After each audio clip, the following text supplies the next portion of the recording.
Hey everyone, if you ever find yourself at a portrait photo shoot and are unsure of what to do next, you feel a bit stuck, you can't come up with an idea for the next pose, then this video is just for you. Today, I'm going to share with you my favorite 5 tips to help improve the way you pose your subjects for portrait photography so you never run out of poses again. I also want to say a big thank you to Canva for sponsoring this video. I'll let you know more about them a little bit later on. So first of all, why is it so important to know how to pose your subject? If you're a photographer who works a lot with people, aside from having a basic understanding of how to take photos, I think something that's almost even more important than that is the ability to make your subjects feel comfortable in front of your camera. I find that when my subjects are comfortable is when I can capture my best portraits of them. One way of doing this is by making them feel safe in your hands as a photographer by always being able to give them directions, big or small, of what to do for the photo. This happens to me all the time, and I'm sure you've experienced it too, but the second you put your subject into the first location that you want to shoot in, the first thing that they say to you is, "So what should I do?" So in case you're new to my channel, I'm a portrait and wedding photographer, and I've worked with talented professional models all the way to people who have never ever been in front of a camera before. So these tips that I'm sharing with you today are how I make my subjects feel comfortable no matter how much experience they've had. The first tip I have is to have an idea of what kind of photo shoot you're doing before you even start. I find that it's a lot easier to come up with poses if I have a specific style or concept in mind for the portrait session. For example, when I'm planning a photo shoot, I'll pick a location, an outfit, and a time of day that we'll be shooting, and those 3 things usually help me come up with exactly what I want the photo shoot to look like.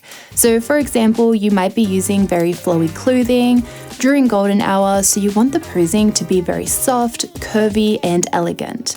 Or on the other hand, you might be going for more of a fashion editorial look, so the posing direction will be more closed off or angular with interesting compositions. So having a photo shoot concept in mind can make it easier for you since you're mainly focusing on coming up with poses that suit that specific theme. The next tip I have is a little contradictory, but hear me out. It's to actually not direct too much. So we don't want to be micromanaging our subject.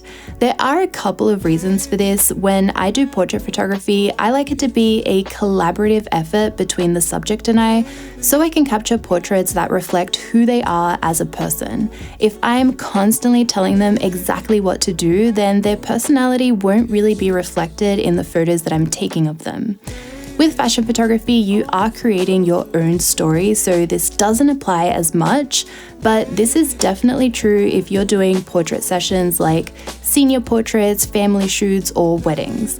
In these cases, you really want the person or couple's personalities to shine through in the photos. Another reason we don't want to be over-directing our subjects is that if you're giving them very specific instructions like move your pinky here or bring your hand and leave it there, it can actually have the opposite effect and make them very rigid in front of your camera. So this is what I do to get around that, and I've talked about this a lot, and I know you see me doing this in my behind the scene videos, but it's to incorporate movement into your posing directions to make the photos look as natural as possible. So instead of giving extremely specific instructions, I ask my subjects to do a broader or more general pose. So this could be something like, let's try some photos holding that branch.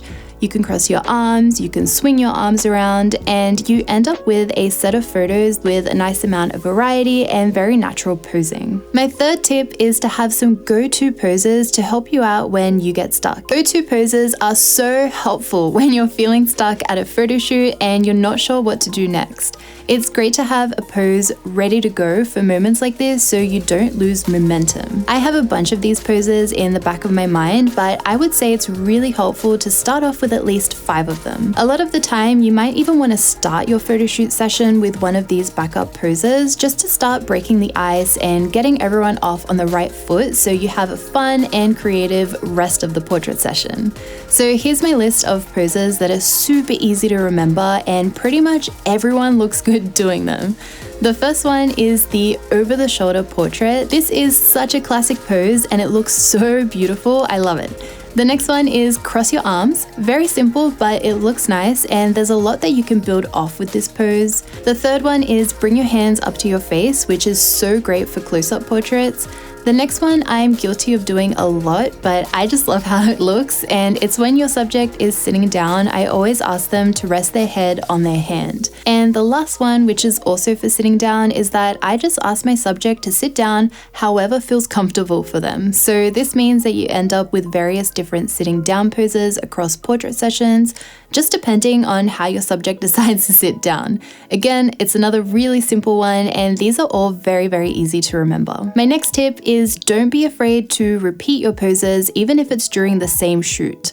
A portrait session is usually about an hour long for me personally, and during that time the light can change quite a lot.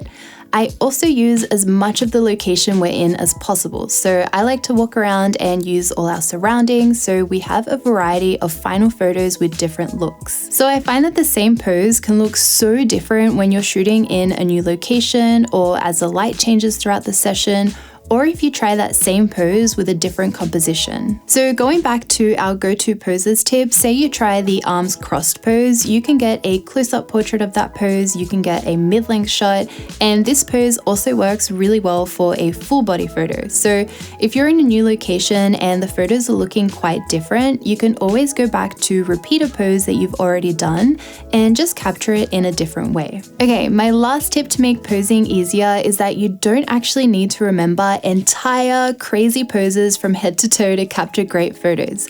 In fact, from my experience, I find that this usually doesn't work because people feel comfortable moving in different ways and can find certain styles of posing more comfortable than others. So unfortunately, I do find that there's not really a one pose fits all hack. To get the best portraits from your clients, instead of coming up with head to toe poses, try giving them small movements to do, like leaning on something, stretching, holding their arms or their hands, and from there build on that pose with more movements and little changes to evolve the pose into something else. So that is all I have for you today. I really hope you enjoyed this video and found it helpful and you have something to try at your next photo shoot. I actually have a bunch of other posing tips videos that I'll leave linked down below in the description, and I'd also love to know which one was your favorite tip from today's video as well. But otherwise, thank you so much for watching. I make new videos every single week, so I will see you all next time. Bye!